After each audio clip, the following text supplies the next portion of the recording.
Now, let's leave Ora for a moment and come back to your CV. Page 1 of your CV. You provided your address, PO Box AD 45 at Ablakwa, Accra. Is the address owned by you? Is it your own postal address, or is a family postal address that you are using? It's a family postal address.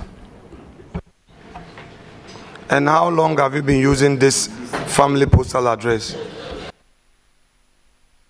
About 10 years. Now, you've also indicated you have 2 email addresses, correct? Yeah, correct. Then you have indicated home address, number 1, Wilshire Boulevard, Airport Hills. This property at Airport Hills, how long have you been living at Airport Hills?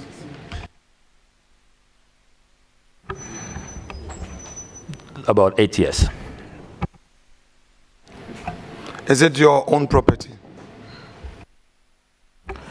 No, I am renting. I'm a tenant. Airport Hills is dollar rented zone. Are you aware? Honorable Member, can we have a clarification of dollar rented? Because in Ghana, we use CD. So I don't understand a dollar rented property. Does it mean you pay the rent in dollars? Not necessarily. I mean... Okay.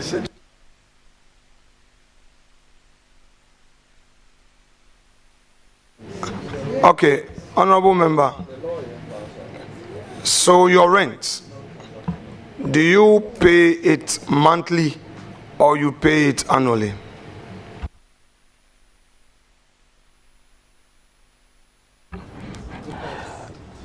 Well, it depends. And Chair, I don't know if you want me to share the tenancy agreement with you, even though I will have to don't proceed. Seek the permission of my dear wife, because we do it together. Don't proceed. It is not in the interest of the company to be demanding for your tenancy agreement, let alone determining how much you pay as rent. Okay. Well, I mean, that is personal. I like to be transparent, so but that is personal. But I respect your ruling, Mr. Chairman. Chairman, you see, we are in this public enterprise together. This is a nominee who, desirous of protecting the public purse, holding people accountable, is able to inquire into how people earn their salaries, especially public officers, how people acquire properties and all. I think that it is only fair. For instance, in this inquisition, at least he came as prepared as possible with my own land that I have owned for over 25 years, which is good. And that's not only what I have, by the way. No problem. No. Provide, honorable member. I am happy. I'm happy for you to share with the public all that you have on me. Read them aloud. No, please read them aloud. Honorable members, I want you, because you brought it up, I want you to share with the public all the properties that I have, that you have uncovered, including my bank account. Share with the public. I'm happy for you to share. No, I want you to share because I want it to disclose. I am right here. No, I am right here. I am right here. I want you to disclose to the public all the properties that I own that you have. Honorable Minority Leader, remember, I am the chair of the committee. If you ask a question that relates to that, fine. I can even overrule the question. So please, you are not allowed to mention the others unless the need arose. Proceed.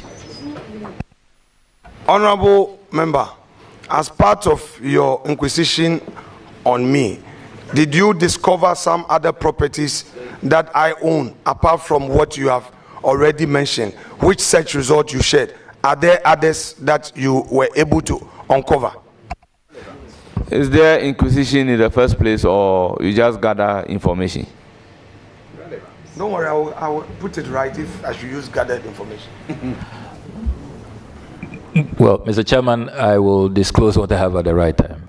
We are all following our strategy. You have a strategy, I have my strategy. So let's stick to our strategies. So good. So, Honorable Nominee, as part of the information you've gathered thus far, the ones that you have gathered about me, can you disclose them to the public apart from what you have discovered? I cannot at this point.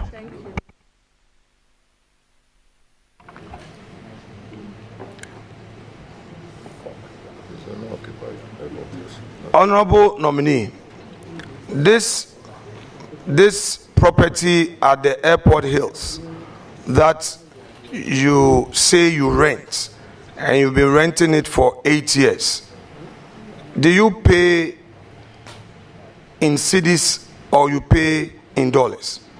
Your rent, your tenant rent, do you pay in cedis or you pay in dollars? In cities, we always pay the city equivalent. Do you deduct withholding tax from your rent at source? Because every rent, there's a withholding tax element, and then you give the receipts to the landlord. Do you deduct at source and pay to GRA, or you just pay your rent and it doesn't matter how the landlord goes about it? Honorable members, this is a legal question. It's in two ways. The landlord can choose to pay the rent, and the landlord can agree with the tenant for the tenant to also pay it. And it depends the duration.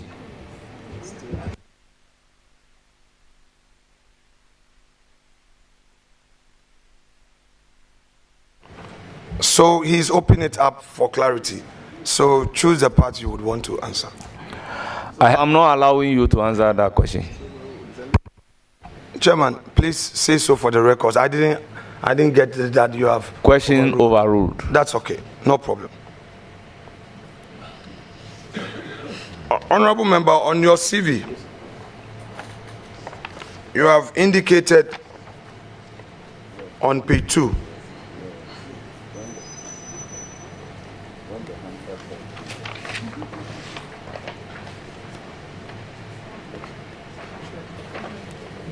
Page 2. Are you there with me? We have former managing director, Savvy Solutions. Now share with us when you registered this company. Yeah, this was in April 2018. Are you the sole shareholder of this company, please? Yes, I am, but it's defunct. Honorable member, the fact that you are a managing director of a company does not suggest that you are even a shareholder. Mm-hmm. Yeah. Let alone being the sole shareholder. Mm-hmm. Yeah. So the question is overruled.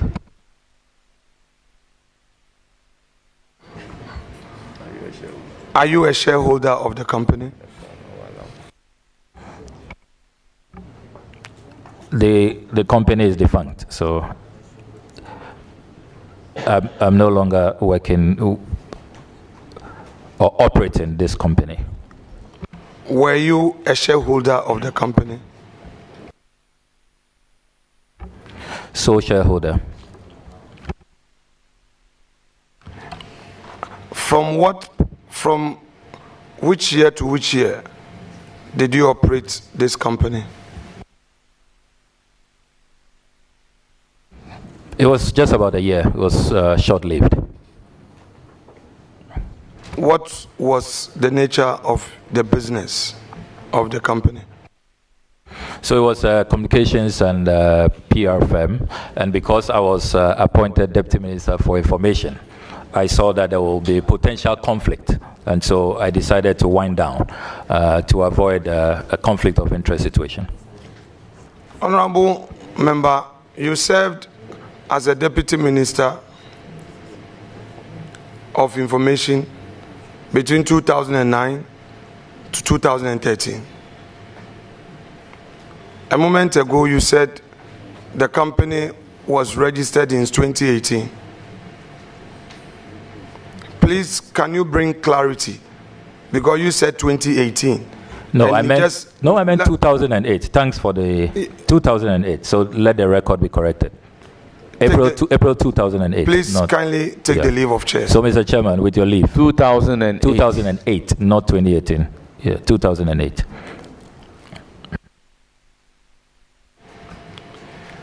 Now, you do not own any other company, correct?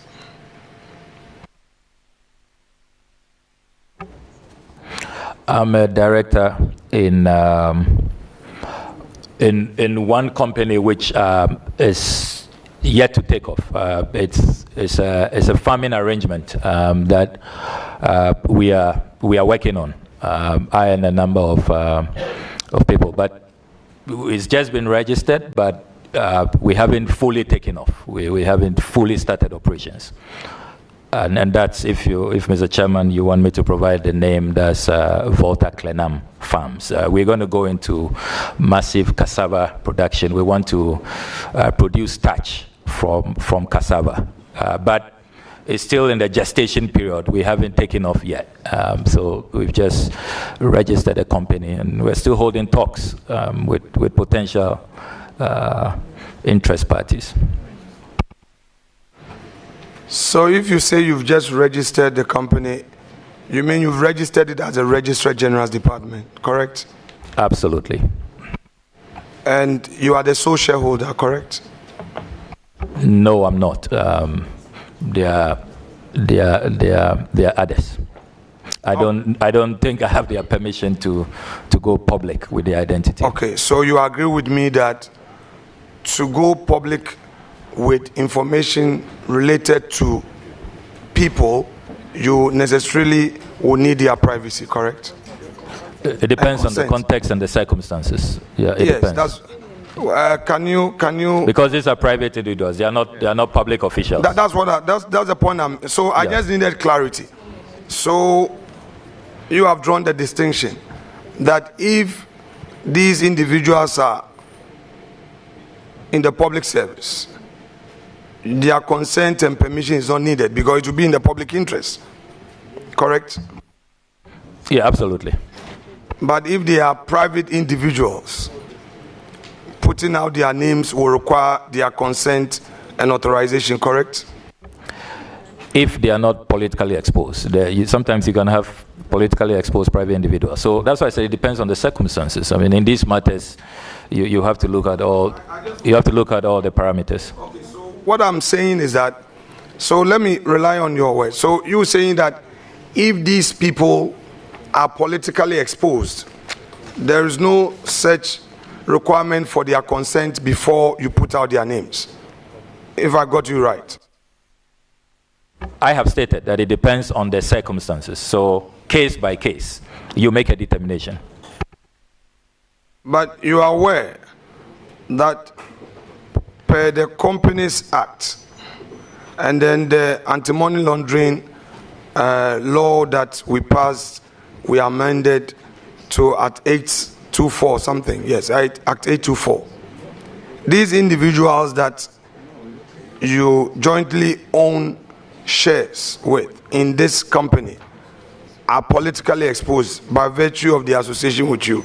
You'd agree with me? Honorable Member, the question is overruled. This is purely a legal question, but the statement is not correct.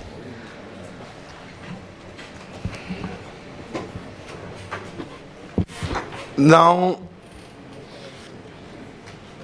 you say you are going into cassava production in commercial quantities.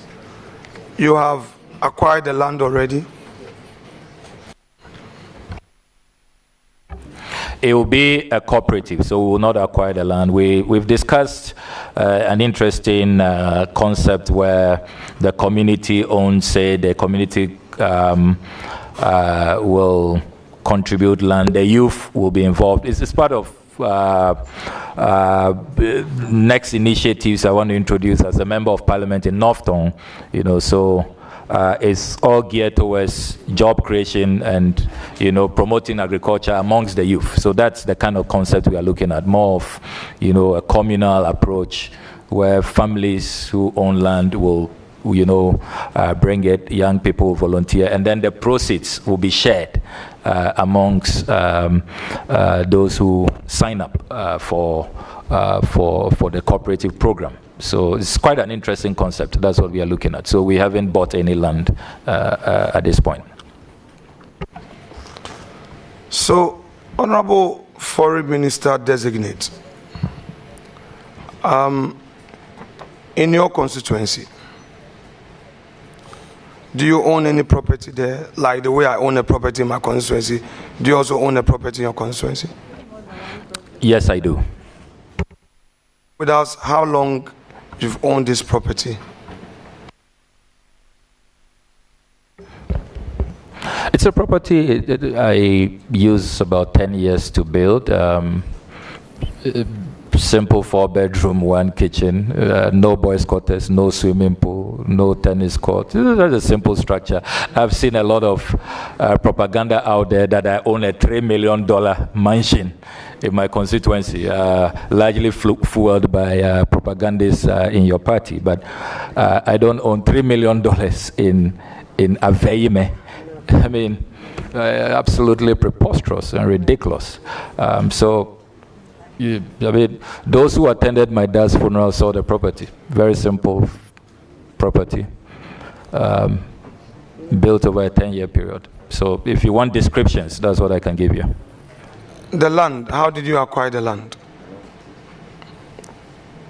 So, for example, in my case, I buy it from the chiefs and the Asafo, but I still would have to go and pay again at the Lands Commission because their title, their document they give, you can't register because of vested land.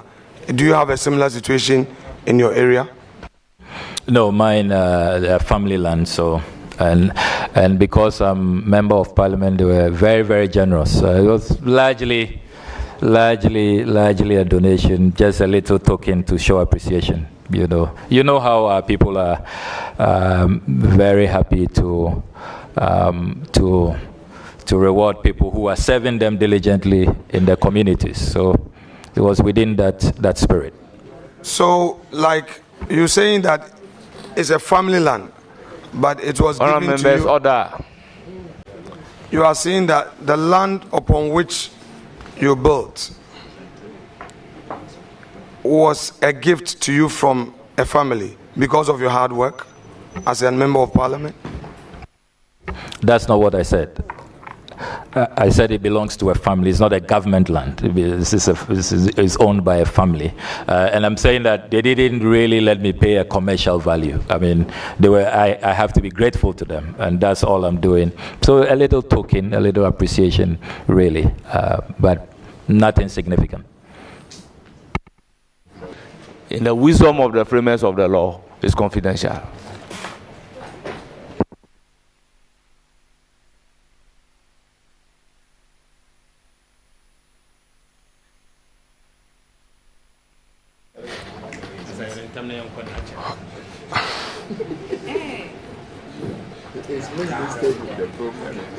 Honorable nominee, let us deal with this combine harvester that you used your car loan to acquire for your constituents. So the use of the combine harvester, do the farmers pay for the use of it?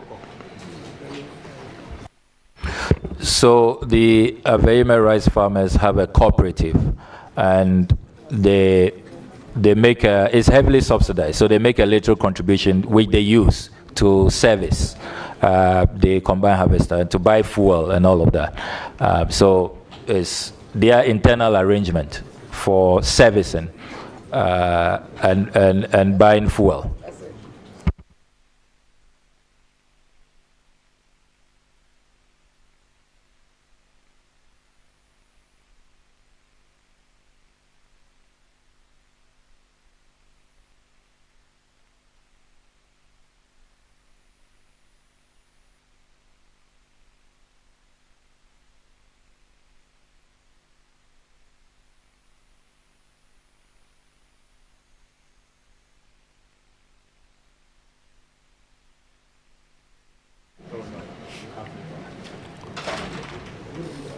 So, Honorable Nominee,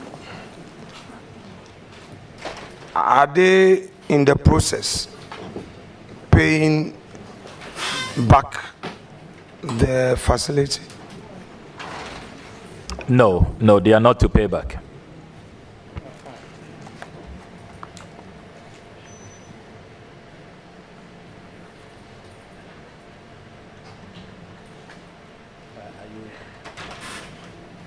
Are you getting the information on WhatsApp?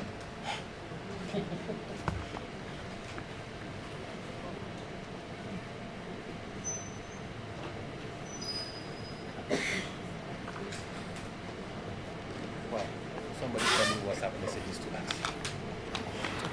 So, my respected colleague, let's go to April 8th.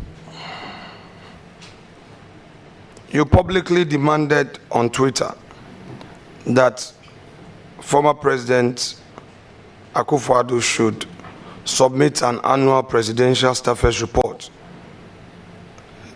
And I'm quoting you. We demand the annual report now. Unquote. However, official records show that this report had already been submitted by the presidency to Parliament on the March 25th, 2024, and formally acknowledged by the Speaker's office on March 28, 2024, nearly 2 weeks before your demand. As someone who is being nominated as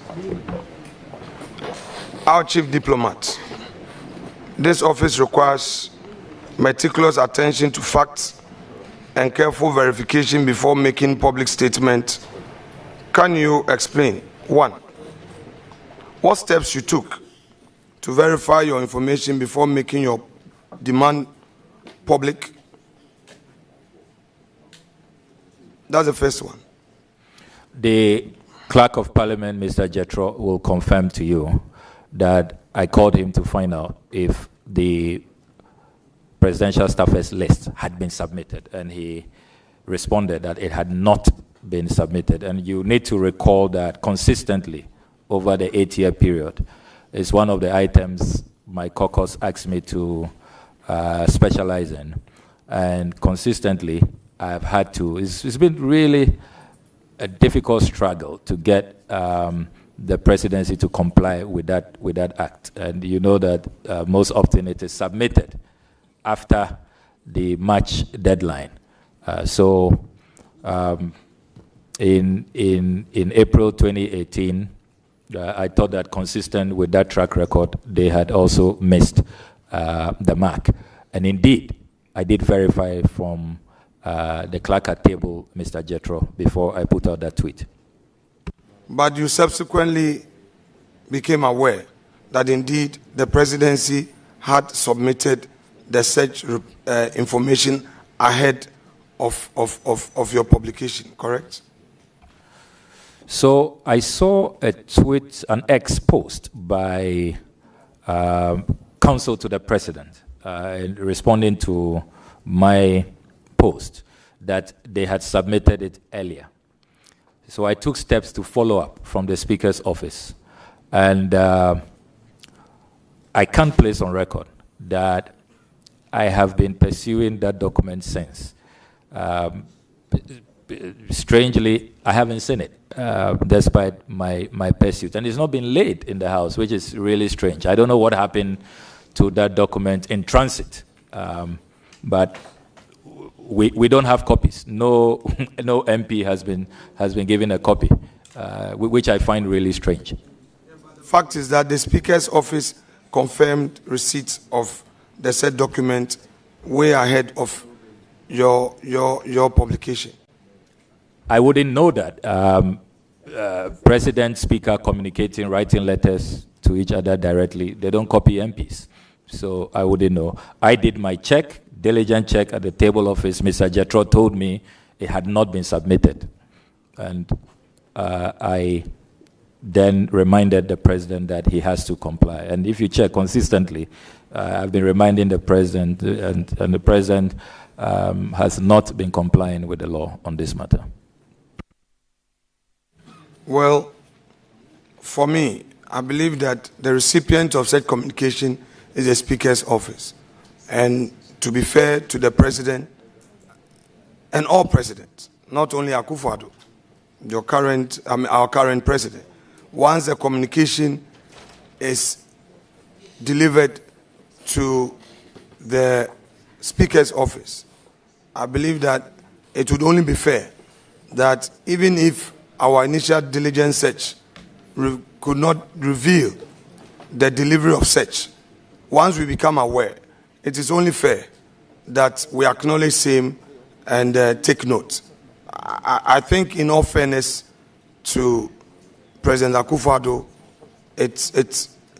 he did not break the law. But if you don't want to acknowledge that fact, I wouldn't press you on that. I will just move to my next question. But the fact is that at the time you put out your information, the document has already been ferried to the Speaker's office 2 weeks earlier, and you can always verify. Let me move to the next question. In March 2021, you resigned from the appointment committee, citing personal and principled reasons. You chose to act independently rather than to align with the collective decision process of your caucus. Now, as Minister of Foreign Affairs, that is when approved, you will be required to represent and defend Ghana's collective cabinet positions, even when they might differ from your personal views. Now, how do you reconcile your past actions with this fundamental requirement of cabinet collective responsibility, and what assures this committee that you would uphold this principle if confirmed as minister? Well, thank you very much. I am a conviction politician. I have certain principles and certain standards. And the principle of collective cabinet responsibility, inherent in that principle, is that if there's a cabinet position you don't agree with, you resign. If you stay on, then you must defend that cabinet position. So if it's a matter I feel strongly about, I'm not one who finds it difficult to walk away, to preserve my convictions and my philosophies.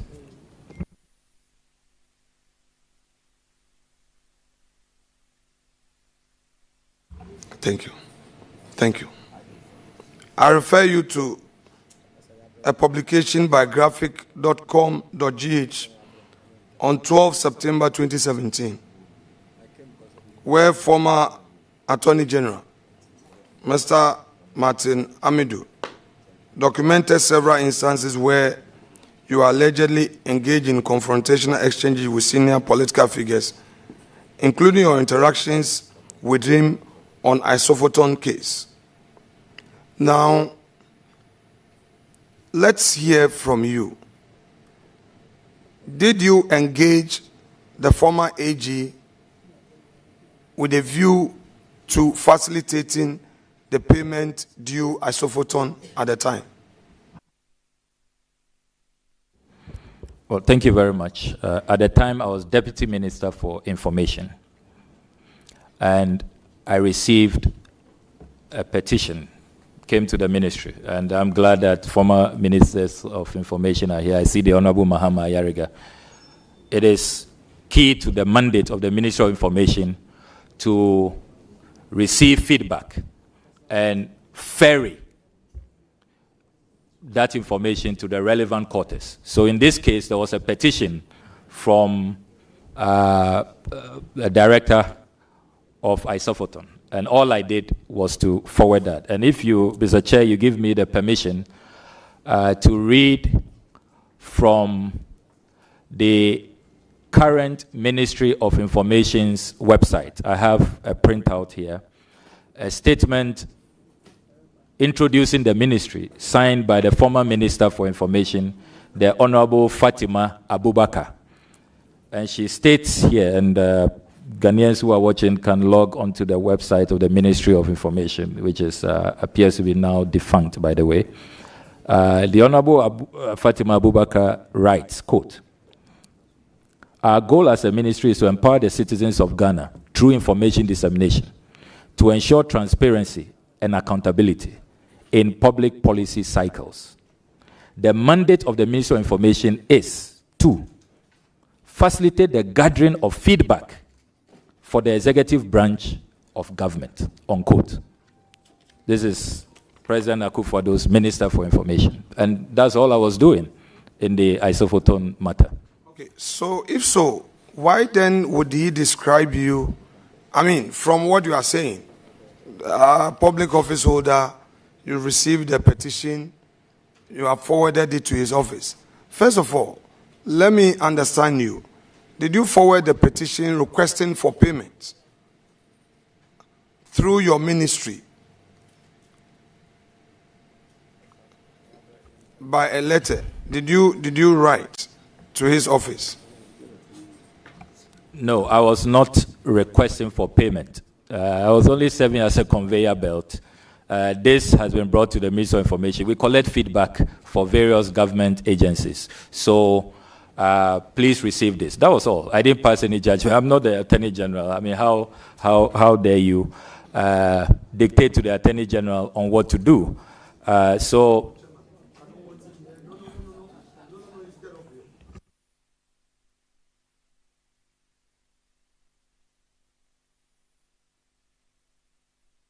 Honourable members, let's make progress. So, if you only ferried the letter to him, why would he therefore describe you as uncouth and somebody who has been insulting elders? Because he stated so. I mean, if there was no verbal engagement, but just a letter you wrote, how would he give you such a description? Well, first of all, I would like to see that publication because it on the 12th September 2017. It's still online, so you can peruse it. That's why I wanted clarity. That what was the mode of interaction? And you have said it was through a formal letter you sent to his office regarding the petition you received from Isofoton, meaning you didn't phone him to talk to him. So if you didn't do so, how he gave you this description is why I want to know your view on it. I mean, fortunately, I've been Honourable member. I've been in the public space. Honourable member, hold it. The question is a bit nebulous. How somebody have a view about you, you may not have control over it. So the question is either rephrased or overruled. Chairman, you reserve the sole right on admissibility. I will respect that always. Honorable Nominee, I'm sure you become aware that the new president of the United States through some executive orders, has been very tough on immigration and all. Obviously, without being hypothetical, there may be Ghanaians in the United States who don't have documents. How prepared are you for possible mass deportations, considering the situation we find ourselves? Share with us some strategies you intend to put in place to warmly see our compatriots safely back to Ghana. This is a matter that is of concern to a lot of Ghanaians. And since my nomination, I have diligently inquired from the Ministry of Foreign Affairs what the status is. There have been publications that about 6,200 Ghanaians will be affected. But from the brief that has been shared with me from the officials at the Ministry of Foreign Affairs, they allay fears that the numbers are not that high, and that currently the official communication the ministry has received from Washington is 156, not 6,200, 156 Ghanaians who face imminent deportation. And indeed, they indicate that about 40 of them have been asked to be, they've asked our mission in Washington to process those people expeditedly to be deported. It's clear that President Trump is really serious about this executive order. If you follow what happened to the Colombians when the Colombian president refused to accept Colombians who were being deported, we saw that immediately President Trump announced trade sanctions, and Colombia has had to retreat.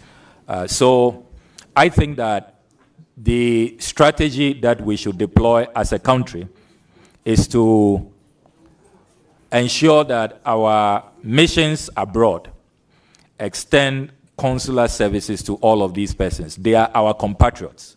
We must be concerned about their welfare. And if we have to give them legal assistance, that's why earlier I talked about the consular fund. We need to quickly populate that fund. And I'm happy that the distinguished Minister of Finance is here as we work on the 2025 budget. It is a line item I will really be appealing to his ministry to approve, so that we would have a consular fund for the first time, so that that fund will be available, legal support, consular assistance. At least let's do our best so that if they have a case to remain in those countries, they stay.